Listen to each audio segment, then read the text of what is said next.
دوستای عزیزی که تو امریکا زندگی میکنن. امروز جشن استقلال امریکا هست، 4 جولای، 4 جولای. و اینجا به خاطر اینکه هوا خیلی گرمه معمولا جشنشون تو شب برگزار میشه. آتیش بازی داریم، با بچه ها اومدیم، گفتم که یه ویدیویی بگیرم و شمارم در این جشن سهیم بکنم. امیدوارم که لذت ببرید.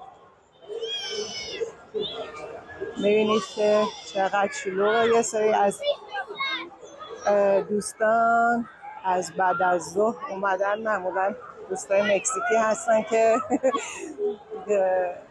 خیلی خیلی آدمای شادی هستن، خیلی دنبال خوشی و جشن و از این داستان ها هستن و معمولا از بعد از ظهر که میشه میان اینجا بساط بند میکنن و با خانواده‌شون وقت میگذرونن.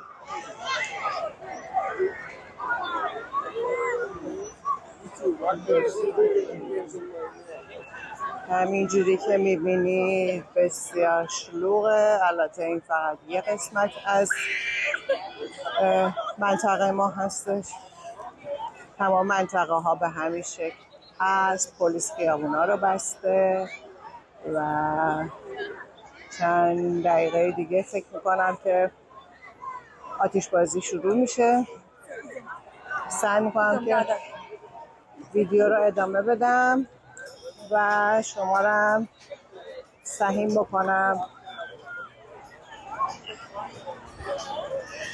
این دختر من آساس